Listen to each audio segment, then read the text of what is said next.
rodoviária, chegou lá, as detentas dizendo assim, vai morrer, vai morrer,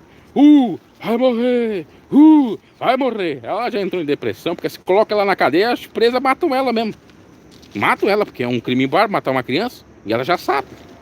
Porque na lei lá do crime é o seguinte, matou criança, matou, trupou, fez esses crimes hediondos lá, eles matam mesmo. Tá? Olha, e lá tá certo, tá? Lá é a pena de morte mesmo. Tá? Já que a lei brasileira é fraca, esses crimes do demônio aí, hediondo, não tem pena perpétua, não tem pena de morte, que mata lá dentro mesmo. Olha, sinceramente, que se fosse em outro país, não existiria isso. Aconteceu um caso lá na Indonésia. Inclusive a minha mãe disse que conhecia o pai do rapaz, que veio para Santa Catarina, eles eram de Curitiba, e o rapaz foi para a Indonésia, o filho do doutor lá, acho que era médico. Foi lá para a Indonésia com tráfico de drogas. Pediu na época, não sei se era para o Lula ou para Dilma, para que ele não fosse condenado à morte. Não teve essa. O consulado não ajudou. Os ministros das relações exteriores não entraram em acordo, tanto do país, da Indonésia, como do Brasil.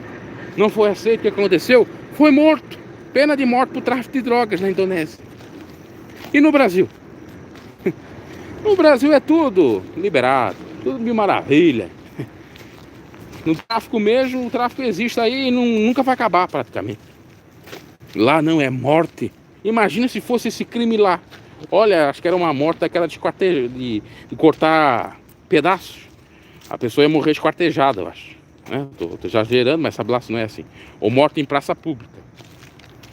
Para que haja temor e as pessoas não façam mais isso. Mas nós não estamos mais em pena de morte, porque Jesus aboliu a pena da morte. Tá, mas no mínimo em pena perpétua. Outra, aboliu a pena da morte, entre aspas também. Porque Ananias e Safira morreram. Mentiram e morreram, Ananias e Safira. Então a pena de morte existe. Ainda que não seja pela lei, foi pelo próprio Deus que permitiu Ananias e Safira morrer. E é Novo Testamento, Atos dos Apóstolos, capítulo 5. Tá?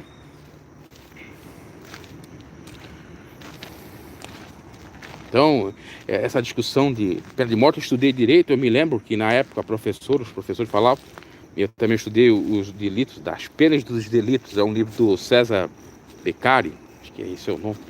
Lá fala o porquê das penas, o porquê dos delitos e o surgimento disso. Acontece que na época tinha pena de morte,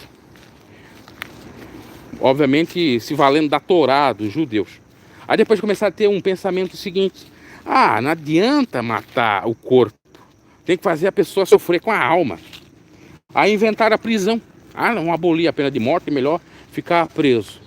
Aí começou os países, a maioria deles, praticamente não existe nenhum, a não ser aquele que não é reconhecido pela ONU, ou que não faz parte da ONU, que pratica a pena de morte. Ou os Estados Unidos mesmo praticam, em alguns estados, né? E os demais não praticam porque ficaram com esse pensamento, inclusive com basamento na Bíblia. Não, tem que castigar o espírito ou a alma, e não o corpo, porque quando se mata, castiga o corpo. Aí acabaram com a pena de morte. Aí só ficou a prisão perpétua. E a prisão no Brasil, o máximo pode ficar preso de 30 anos. Ainda teve aí uma mudança, uma tentativa de mudança por parte do Bolsonaro para chegar até 40 anos, não é verdade? Eu nem sei se isso foi vigorado, tem que até dar uma estudada sobre isso. Tinha naquele pacote anticrime do Moro, essa previsão de até 40 anos, ser aumentado em crimes hediondos.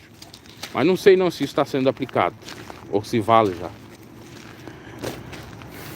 Então é isto, muita coisa, muito crime, e as pessoas não estão se sensibilizando numa época de pandemia. Acho que estão ficando mais loucas ainda, mais surtadas ainda.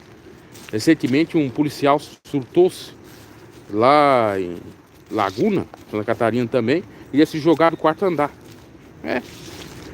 E era, claro, um policial da reserva, não era parte ativa, mas a polícia lá, para salvar ele, estava horas e horas lá, fizeram um lacre do local, tentando convencer. Eu nem sei como é que se deu ainda, estava varando a madrugada, não sei se já recuperaram, se jogou ou não.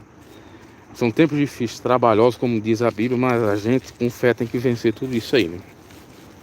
Ok, meus caros? e rechaçando as coisas equivocadas.